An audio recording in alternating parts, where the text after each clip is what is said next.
Hey friend, please subscribe. 1 second for you. Big deal for me. I turned 37 that Wednesday. Didn't expect gifts or even a damn phone call. Just wanted a quiet dinner at home with Erica and my stepson, Tyler. She'd said something about keeping it simple, just us three. Sounded perfect. I got home around 6. My boots were still wet from a job in Decatur, my back aching from a rooftop unit that fought me all afternoon. I walked in, expecting maybe the smell of lasagna or the sound of Tyler yelling at his Xbox. Instead, I heard voices. Too many for a simple night. The kitchen was full of people I didn't know. 4 women dressed in yoga pants and wine teeth, laughing like they'd just won the lottery. And one guy, some smug-looking dude in a navy button-down and loafers. I didn't recognize him, but he had his hand on Erica's lower back like it belonged there. I stood there with my boots still on. No one even noticed. Erica glanced at me once, waved half-heartedly, then went back to pouring Pinot like she was the damn host of a reality show. There wasn't a plate set for me. No dinner. Just a half-eaten sushi tray on the counter and a lukewarm beer left beside the sink. I grabbed it and walked into the living room, sat down with my back screaming and my stomach turning. There was some baseball rerun playing. I couldn't even focus on the score. Not one of them came in to say hi. Not Erica, not even Tyler. Then I heard them, talking in the dining room like I wasn't even alive. "Who's that guy?" one of Tyler's friends asked. Tyler's voice cut through. "That's just the guy who fixes radiators. Thinks that makes him a man." They laughed. The guy in the loafers actually snorted. And Tyler? He laughed too. Like I was a damn joke. My throat tightened. I raised that boy since he was 5. Taught him to ride a bike. Paid for every school trip. Stayed up with him when he had the flu. Used to call me Pops. And now I'm the punchline. Quick note. Before listening, share in the comments which city or country you're watching from. And let's continue. Then Erica clinked her glass like it was a toast. "Time for introductions," she said, standing up like she owned the place. "This is Victor. He runs a media firm downtown. He's what a real man looks like." She didn't even look embarrassed. She said it while glancing right at me, like I was just another dusty lamp in the corner. I didn't say a word. Didn't throw the beer. Didn't flip the table. I just stood up, walked past their little wine club, and headed upstairs. My boots hit every step harder than the last. In the bedroom, I pulled my old duffel from under the bed and started throwing clothes in. Nothing folded. Just grabbed socks, jeans, a couple shirts, my tools. I took the charger from her side of the bed. She followed me up the stairs but didn't say a word. Just stood there in the hallway holding her wine like it was armor. When I zipped the bag shut and slung it over my shoulder, I heard Tyler yell from downstairs, "Hey, did he leave the Wi-Fi on?" Not, "Is he okay?" Not, "Should someone stop him?" That was the last thing I heard before the door closed behind me. I didn't look back. Didn't slam it. Just walked into the night. Into silence that hurt less than hearing their voices one more second. I didn't stop driving until Huntsville was in the rear view, and the lights turned to dark stretches of 2-lane nothing. I found a truck stop off the highway that looked quiet enough, and pulled into a corner spot. Killed the engine, climbed into the back of the pickup, and lay down across the toolboxes and the duffel I'd packed in 5 angry minutes. It wasn't comfortable. My back felt like hell, but it beat choking on their laughter. Cold air cut through the cracked windows. I used an old hoodie as a pillow, a pair of coveralls as a blanket. Couldn't sleep much, but when I did drift off, it was the first time in years I wasn't grinding my teeth. The sun came up behind a line of busted trailers and oil-streaked pavement. My neck popped when I sat up. Everything ached, but my head was clear for once. No birthday balloons, no phony smiles. Just the sound of semis rolling out and the smell of diesel in the air. It felt like something honest. I drove a mile up the road and stopped at a greasy little place called Randy's Diner. It looked like it hadn't been updated since the 80s. Cracked vinyl booths, syrup-stained menus, and a counter full of regulars who didn't bother looking up when I walked in. I sat in the back, ordered black coffee and 2 eggs, and stared out the window like I was waiting for someone who'd never show. Nobody there knew my name. Nobody asked what I did or where I lived. For the first time in years, I wasn't Tyler's stepdad or Erica's man or the guy who can fix your AC for cheap. I was just a guy with tired eyes and calloused hands, sitting alone in a booth with chipped formica and silence that actually felt decent. I didn't cry. Not my thing. But I stared down at that mug and let the heat soak into my fingers until they stopped shaking. And then I started thinking. Erica and I met when I was 23, still turning wrenches in someone else's shop. She was putting herself through nursing school, working nights at a clinic out in Pulaski. She used to come in needing tire patches and oil changes, never had more than $20 to spare. I gave her discounts, even did some stuff free. Couldn't help it. She had this fire in her, like she wasn't going to let life push her around. Back then, I liked that. We didn't dream big, just wanted enough to live decent. Small house, maybe a boat one day, a boy to teach how to fish. I made good on my end. Launched my own HVAC business before 30, picked up every overtime job I could. Took on her kid like he was my blood. Paid off her student loans, even when she said we could just let them ride. I didn't blink. But somewhere in the middle of all that, birthday parties, home repairs, grocery runs, she stopped seeing me. Not in a dramatic, screaming kind of way. Just slow, like watching paint peel. I became the guy who left early, got home late, and kept the fridge full. That was it. No spark. No thanks. Just expectations and cold shoulder glances.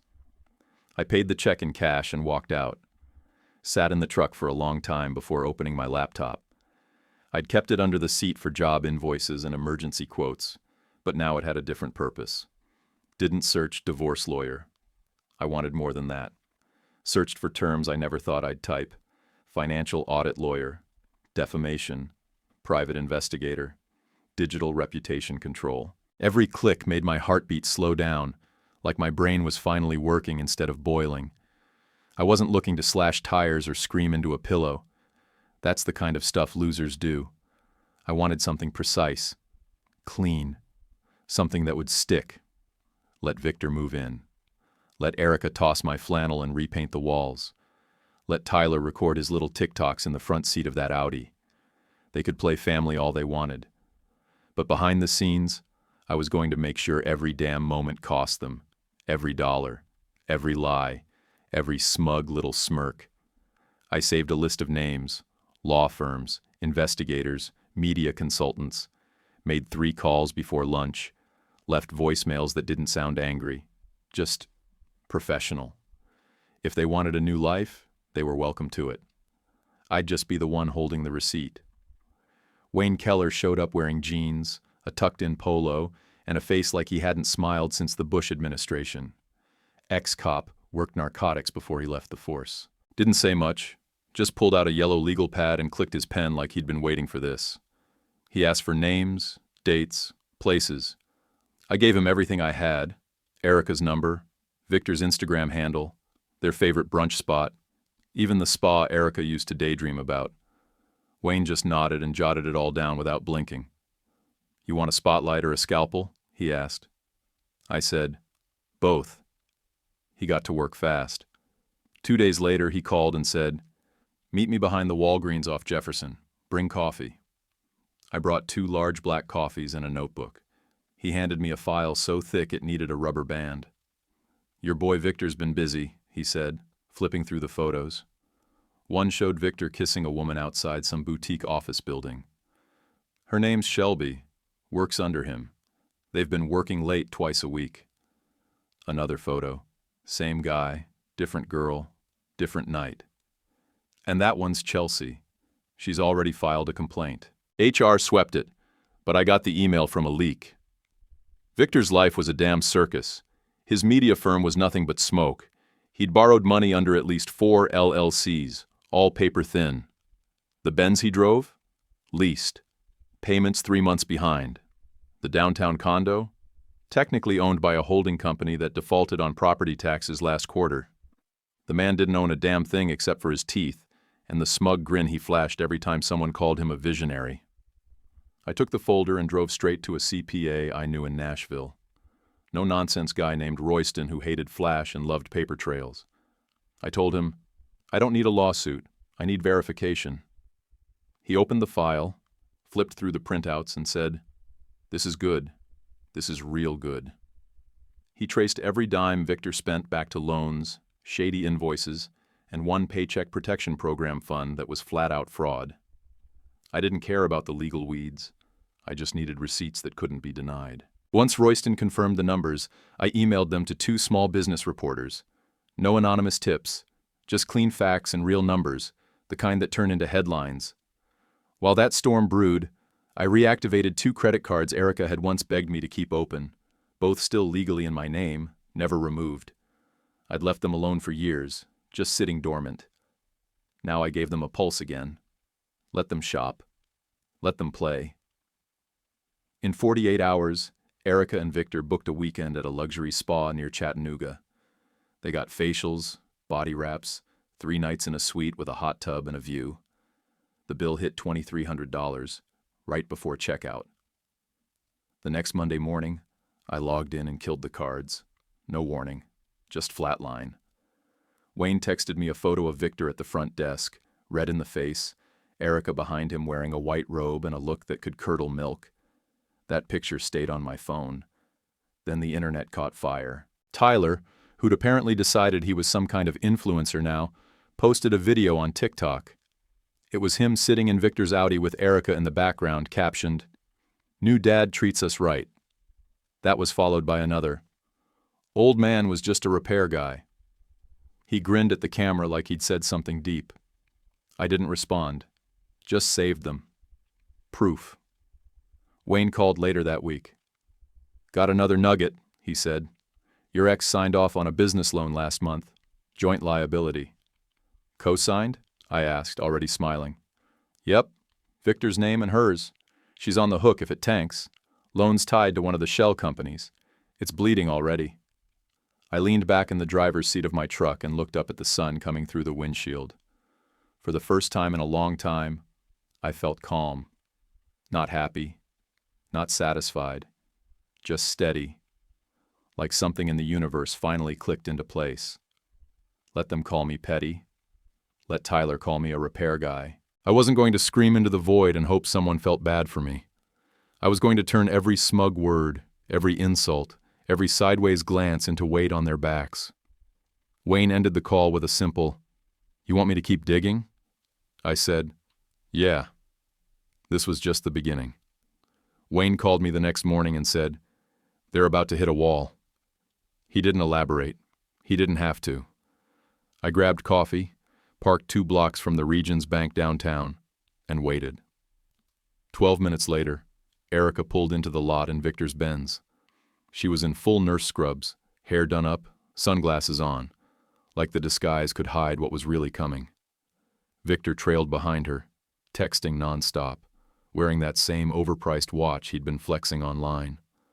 They walked in together, shoulders tight, not speaking. Through the window, I saw the whole thing unfold. They approached the teller station. Victor did the talking at first, flashing a card and his ID. The teller left, came back with a manager. Then Erica stepped in, waving some printout and motioning to the screen. The manager stayed calm, pointed at something on a piece of paper. That's when Erica's face went red. She started gesturing bigger, her voice rising. I couldn't hear the words through the glass, but I could read lips well enough. She barked, "But I'm his wife!" The manager didn't even flinch, just slid a stack of notarized documents across the counter. The final nail. She looked like she might throw something, but Victor just stood there stone-faced, arms crossed. When they stormed out, Erica yanked open the car door so hard she nearly knocked it off the hinge. It didn't stop there. That same afternoon, a link hit the group chat Wayne and I kept open. Video footage from the spa's security cameras. Victor in a white robe at the front desk, slapping his hand on the counter while Erica stood behind him yelling at a poor girl in a headset. Apparently, when the cards declined, he demanded they check again at least 5 times before tossing the room key and storming out. They thought no one would see it. but the spa posted the clip to their business Instagram as a warning against abusive customers. It took 5 minutes to hit Reddit. 2 hours later, it was on Twitter with the caption, "Fake rich couple dines and dashes." The Yelp reviews started flooding in by evening. Entitled scammers. Laughed at our server. Said they knew the owner, clearly didn't. Dozens in less than a day. A few mentioned Erica by name. One even recognized Victor from a networking event, where he apparently pitched his media firm like it was Google. Tyler tried to do damage control. Posted a TikTok where he looked straight into the camera and said, "Y'all don't know the full story. My mom and Victor are good people." But the comments tore him apart. "You mean the guy who screamed at a receptionist? Is your mom still stealing credit cards? This you?" Followed by a repost of the birthday party video. That video went viral too. One of Tyler's classmates had been filming that night, and the clip of him saying, "I just fix radiators," hit over 2 million views in a day. People stitched it with clips of HVAC guys doing insane repairs and wrote stuff like, "At least he has a job." Even some blue-collar influencers jumped in, roasting Tyler for being an ungrateful little punk. Meanwhile, Erica came home to find a big white envelope stapled to the front door. Foreclosure proceedings on Victor's studio property. Turns out he'd skipped out on over a year's worth of property taxes. And since the LLC that technically owned it was tied to Erica's co-signature on that loan, the county wasn't coming for Victor's bank account. They were coming for the house.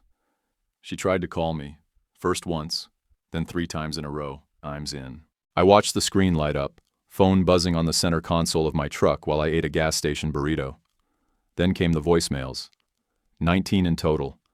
I didn't play them. Didn't need to hear whatever spin she thought might work now that the ship was sinking. Instead, I texted Wayne. "Ready for next phase?" He replied 10 seconds later. "Already working on it." The next morning before sunrise, I drove to the hospital where Erica worked. Same parking lot I used to wait in when I'd pick her up after night shifts, coffee in hand. Now I pulled in wearing sunglasses and a hat, windows rolled low, an unmarked envelope on the passenger seat with her name typed on a white label. No return address. Inside the envelope, screenshots of text messages between her and Victor, some from her phone backup, some Wayne pulled from cloud syncs she forgot were still active. I included a handful of emails from Victor's employees, one specifically about his inappropriate contact during work hours. And the gem? The CPA's breakdown showing Erica's name tied to at least 2 financial accounts funneling loan money through Victor's fake companies. It wasn't just embarrassment anymore. It was liability. I waited until a nurse badge scanned into the side door, then walked up and slipped the envelope into the internal mail drop just past the security window. The guard barely looked up. I didn't stick around. By noon, Wayne texted. They opened it. Supervisor saw it first. HR looped in. An hour after that, she's suspended pending review. That part didn't surprise me. What hit harder was knowing how it probably played out. Erica, walking in with her badge and fake smile, ready to fake her way through another day. Then getting pulled aside and told to hand over her ID. Walked out while people whispered behind their clipboards. She'd built that job up like it was proof she was better than the rest of us. But it turned out her standards only lasted until a guy with gelled hair and a leased Benz said he'd buy her dinner. Victor didn't do any better. Wayne had sent that IRS tip-off a week ago, but the timing was perfect. The journalist picked up Royston's report, cross-referenced it with public filings, and ran the headline, "Local entrepreneur under IRS probe, partner also named." That went live before the evening news. Victor's investors didn't even wait for the follow-up article. They pulled funding so fast you'd think the money was radioactive. I heard from Wayne that one of them actually showed up at Victor's office and took the damn chairs. Not files, not tech, the chairs. Like they wanted to make sure he had to sit on the floor to process the fall. Tyler tried to stay silent for a few days, but cloud addiction is a real disease. Eventually he cracked. Posted a TikTok from the backseat of a silver Civic. Definitely not Victor's Audi. Eyes red, voice shaking, talking to the camera like it was a confessional booth. "We had it all," he sniffed. "We were doing so good until my mom ruined it. She always ruins it." Comments weren't kind. "Didn't you call your stepdad a repair guy?" Guess he was the only one who paid the bills. Bet that Civic doesn't have Wi-Fi. I didn't laugh, didn't gloat. Just watched it once, shook my head, and closed the app. The boy didn't need pity. He needed a reset, and maybe a slap upside the head, but that wasn't mine to give anymore.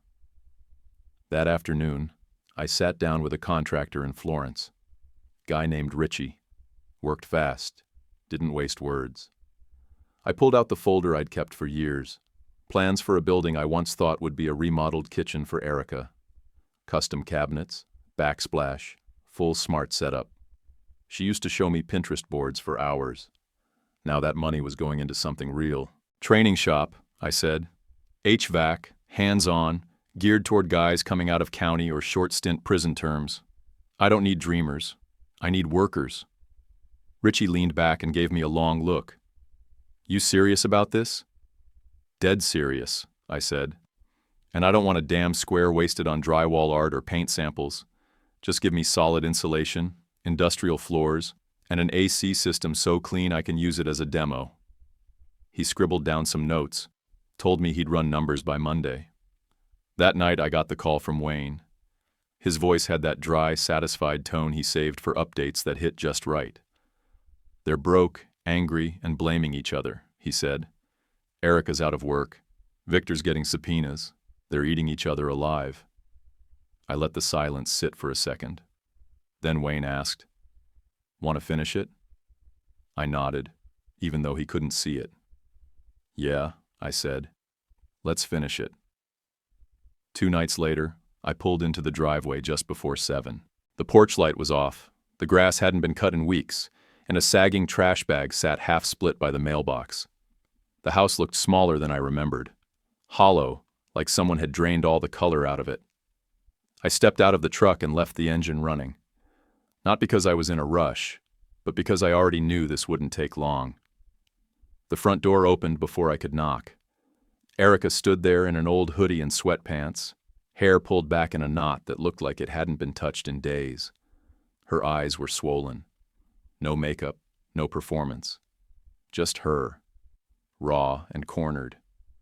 She didn't invite me in, but she didn't shut the door either. "I don't know what you've done," she said, her voice cracking halfway through the sentence, "but you've destroyed us." I didn't say a damn word, just looked at her for a beat, then walked past and stepped inside. The living room was stripped. No couch, no coffee table, no TV. The rug was gone. Even the cheap little lamp by the window was missing.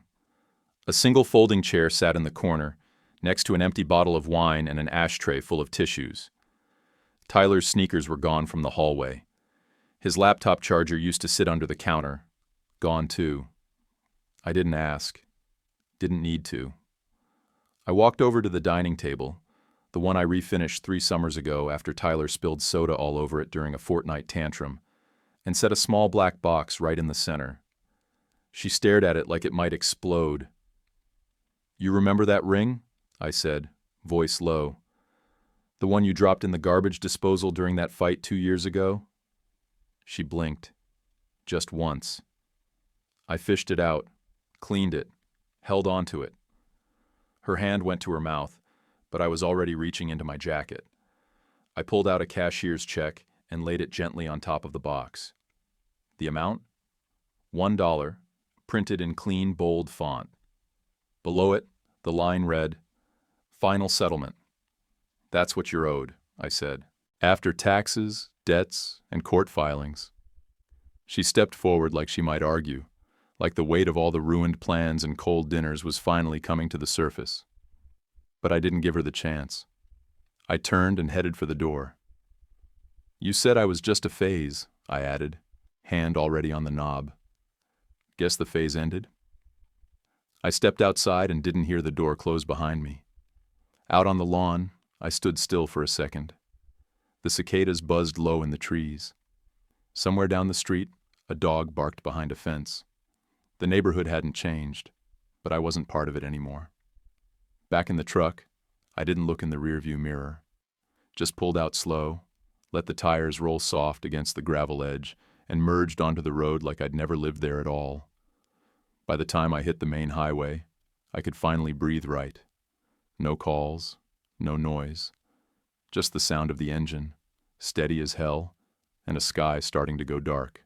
By the end of that same week, the ripple effects were no longer ripples. They were wreckage. Erica lost her job first. Officially, it was pending results of an internal investigation. Unofficially, she was walked out with her badge clipped shut and a manila envelope in her hands. Hospital staff aren't allowed to be linked to federal fraud cases, especially when they're sharing bank accounts with the guy under IRS probe. Victor didn't last much longer.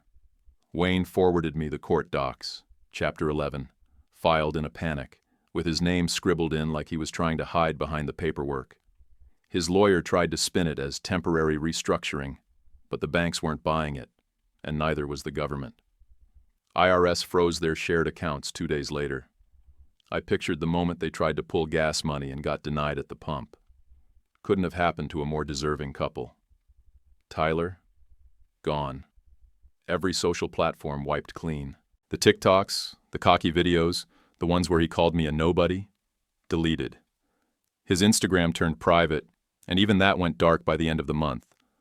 One of his classmates posted a screenshot before it vanished. Taking a break, don't ask. I didn't. He sent me an email, just one. Subject line: Hey Pops. No body text, just that. Like it was supposed to mean something after the way he laughed at me in my own home. I didn't answer. Erica texted me 5 times over the next 2 weeks. Her number wasn't blocked. I wanted her to see that every message was being delivered, read, and ignored. I screenshotted each one, labeled them by date and time, and saved them to a private folder. Same with Tyler's email. Not because I wanted to revisit it, but because people like them only apologize when they think it'll save them. I wasn't about to give them that option. I heard through a buddy, guy who used to work HVAC jobs with me before starting his own handyman crew, that Erica was back in Tupelo, living with her older sister, the one she used to call a chain-smoking mess. Word was, she was waiting tables at a Greasy Spoon on Highway 6, same one we used to stop at during road trips. Life has a way of folding back on itself. Victor dropped off the radar completely. Wayne said he might have skipped town or moved in with a cousin somewhere near Biloxi. The only trace left was a 2-paragraph article about his bankruptcy, buried between a furniture store closing and a new traffic light going up in Coleman. Then the internet grabbed hold. A YouTube channel that breaks down viral drama did a 20-minute video titled, "Wife Humiliates HVAC Business Owner, Gets Nuked." They pulled clips from Tyler's TikToks, screenshots from the spa footage, and even a blurry still of the bank fight Wayne caught through the window. The guy narrating didn't even know my name, just called me the husband with receipts. 2 million views in 3 days. The comments were brutal. Imagine losing a man who pays your bills for a dude who can't even pay his car note. She had a training center and chose a media clown. My dad's a plumber. If I ever acted like Tyler, he'd disown me twice. I didn't reply. Didn't like or comment. I just watched the whole video once, then closed the tab and went back to work. The HVAC training center was starting to take shape. Concrete poured, ductwork framed, lockers installed in the back. Every night after inspections, I stayed late to walk the floor and triple-check measurements. There was something peaceful about watching progress rise from the dirt, especially when it was funded by the same account Erica once wanted to use for a double oven. I started bringing in guys early, ones who'd done time, ones who were trying to turn things around. Some of them were green as hell, didn't know a wrench from a socket, but they showed up on time, took notes, didn't complain about the heat. That was enough for me. Taught them how to braze copper without burning the floor joists, how to test a system's airflow, not just swap parts like amateurs. One guy, Calvin, learned so fast I had him helping me build mock-up boards for the next intake group. First time in years I felt like I was building something that wouldn't fall apart on me. Peace didn't look like fireworks or some big cinematic ending. It wasn't about revenge or rubbing their faces in the fallout. It looked like early mornings, clean tools, cold coffee, and a crew that actually listened. Peace wasn't revenge. It was choosing what mattered. And this mattered. The letter came on a Tuesday. Plain white envelope, No return address. My name written in tight, blocky handwriting I didn't recognize. No one sends letters anymore. Not unless it's a bill, a threat, or something real personal. I opened it with my pocket knife at the workshop counter. Inside was one sheet of lined paper folded in half and a photo tucked behind it. I unfolded the letter first. "Hey man," it started. "Name's Jason. I'm the biological. Erica's ex. We never met, but I've been keeping up. Heard what happened." The handwriting was rough, like it had been scribbled in a truck cab. Words pressed hard into the paper like he meant everyone. "Kid turned out like her, huh? Sorry, man. I knew she was poison. You tried more than I ever did. Way more. I checked out when he was 5. You stepped in. You raised him." I sat down slowly. "Don't know how you did it that long, especially with the way she spins people. But you did. And no matter what he says now, I know one thing. He called you Dad. That counts for something." That's when I looked at the photo. It was old, faded colors, edges curled. Edges. Tyler must have been maybe 3 or 4. He was holding a plastic dump truck, smiling big with jelly on his face. I was in the background, kneeling by the shed, installing shelves with my back turned halfway toward the camera. I don't even remember the moment it was taken. But there it was. Proof. Not that I needed it, but still. I didn't cry. That wasn't how it worked for me. But I stared at that picture for a long time. Long enough for my coffee to go cold and the guys to start arriving for afternoon shift. I folded the letter once, tucked the photo inside it, and slid them both into the top drawer of the metal filing cabinet I kept locked under the desk. Not under family, not under personal, just under proof. After that, I stepped outside, lit a cigarette I hadn't touched in months, leaned against the back railing of the training center, and stared out across the gravel yard where we kept the old condenser units for tear-down practice. I wasn't planning on doing anything with the letter. Not replying. Not tracking Jason down. Some ghosts need to stay dead. But there was one part I couldn't shake. The kid. He made his choices, sure. Laughed when he thought it was cool to do so. Tossed me aside like I was a busted tool that had outlived its use. But he was still 16. Still a boy. And some of the damage wasn't just his fault. So I made one call. Not to Erica. Not to Tyler. I reached out to Randy, mutual friend from way back. He and I used to work the same routes when we were both starting out. His wife knew Erica's sister in Tupelo, the one she was crashing with. I kept it short. Just want to know if the kid's all right. Not trying to interfere. Just check. Randy paused for a moment, then said, "He's quiet. Keeps to himself. Not in school right now. Doing some GED stuff online, I think. Eats dinner in the garage most nights. Still with Erica? Last I heard, yeah. But it's not good. Lot of yelling. Lot of silence. You know the kind." I thanked him and hung up. Didn't feel better. Didn't feel worse. Just clearer. Sometimes people think closure is some big dramatic scene. Tears, hugs, maybe a slow song in the background. But sometimes it's just a folded photo and a quick call. Not because you're hoping for a comeback. Just because the past still tugs sometimes. I didn't forgive Tyler. Not yet. Maybe not ever. But he wasn't a stranger. He was still the boy who once ran into the garage barefoot just to hand me a cold Coke while I changed brake pads on Erica's old Honda. That doesn't disappear overnight.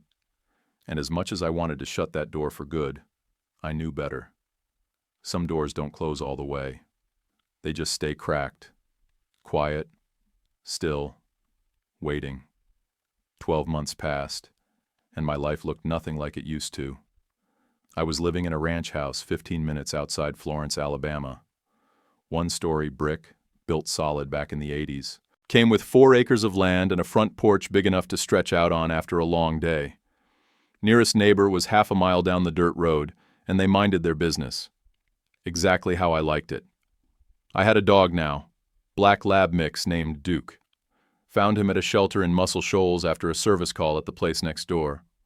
He rode shotgun in my truck like he owned it, and barked at deer like he was 5 times his size. The HVAC training center was fully up and running. 2 classes a week, plus weekend workshops for returning guys. We landed steady contracts with 2 local tech schools, which kept the bills paid and the building full. Some of my former students were already doing freelance work or apprenticing with bigger outfits. I had them bring their checks in and post copies on a corkboard in the break room. Proof of life, I called it. I still worked more hours than I needed to, out of habit more than necessity. There's something about cutting and flaring lines that clears your head better than therapy. When you're sweating copper and reading pressure gauges, there's no room left to think about the past. Just the task in front of you. I'd been seeing someone too. Her name was Kayla. She worked in logistics for a shipping company down in Sheffield, and we met when her AC unit blew out in the middle of a July heat wave. Most clients hovered while I worked. She handed me a cold bottle of water and said, "Call me when it's fixed." Then went back to working on her laptop. She grew up on a farm and had a thing for grilled chicken and quiet nights. Didn't care what I drove, didn't flinch at my scarred-up knuckles, and didn't ask questions unless the answers actually mattered. One night, we were sitting out on the porch, her feet in my lap, Duke snoring at her side, and she asked, "You ever talk to your ex?" I shook my head. "Nope," I said. "Don't plan to." She gave me a look, half curiosity, half challenge. "You that cold?" Instead of answering, I stood up, walked inside, and came back with a frame. Held it out. Inside was the cashier's check I'd handed Erica. $1, still crisp, framed under glass like it belonged in a museum. Kayla looked at it for a second, then laughed. "That's petty." I smiled. "Nope, that's math." She leaned her head back against the chair and kept laughing. Not fake or polite, real belly-deep laughter that echoed off the porch railing and floated out across the yard like it didn't owe anyone an apology. That's how I knew I was good. There wasn't a day I missed my old life. Not the house. Not the drama. Not the late-night silences pretending to be peace. The freedom wasn't just in the land or the space. It was in not having to explain myself anymore. I'd done what I said I'd do, built something, stood on it, and didn't fall. Kayla didn't need fixing. She didn't need to be impressed. She just needed consistency. And I had that in spades now. Some nights, we didn't even talk. Just sat out there while the sun dipped behind the tree line, her head resting against my shoulder, Duke twitching in his sleep from dreams about squirrels or rabbits or whatever lived in those woods. That kind of silence, that was earned. August 15th started quiet. Mist rolled over the hills outside my porch window like a slow breath. I stood there barefoot, coffee in hand, the boards under me still cool from the night air. Duke sniffed around the yard, tail low, chasing something only he could smell. The trees swayed just enough to make the wind feel personal. My phone buzzed on the porch rail. One message. Wayne. Final update. Erica's waiting tables at a diner off 78. Victor moved to Vegas. Tyler enrolled in community college. Different name, different town. I stared at the screen for a second. Then I deleted the message. Not out of anger, just because there wasn't anything left to feel about it. It was like reading about strangers. Inside, Kayla was at the stove, cracking eggs one-handed like she'd done it since birth. The radio played low in the background. Classic rock, something with actual guitars instead of auto-tuned whining. She danced a little while she moved, hips swaying just enough to make Duke raise his head, confused but amused. I walked past her, gave her a kiss on the temple, and headed for the office. The drawer creaked when I opened it. Right on top, sitting between a manila folder and an extra set of truck keys, was the card. The one Tyler had mailed 6 months back. Plain white front. Inside, just 6 words written in small, shaky pen. Sorry, Pops. I was wrong. I hadn't answered. Still hadn't decided if I ever would. But I didn't throw it away either. That had to mean something. I grabbed a thumbtack from the corner of the desk and stuck the card up on the wall. Right next to the framed photo from the HVAC center's grand opening. Me, Wayne, and 5 of the first guys we trained. We all looked tired and sweaty and proud, like men who'd clawed their way back from the edge and still showed up on time. While you're here, tell me, do you believe in second chances? Drop your take in the comments. I stepped back and looked at the wall. 2 pieces of paper. One, a quiet apology. The other, proof I didn't waste my life trying to be useful. I wasn't a failure. I wasn't a stepping stone. I was the man who rebuilt from ashes, who took betrayal and didn't drown in it, who got up, put his boots on, and built something real, not just for himself, but for guys who'd been counted out more times than I could stomach. I didn't chase forgiveness, didn't beg for recognition.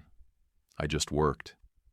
And now, standing in a house I paid for, with a woman who saw me for who I was, I felt nothing but clean air in my lungs. I wasn't a nobody. I was the man who made it. Would you have replied to Tyler's message? Or left it alone like I did? Let me know in the comments. And if you like this story, don't forget to hit like and subscribe for more. YouTube picked this for you. Tap it. Let's see if they guessed right.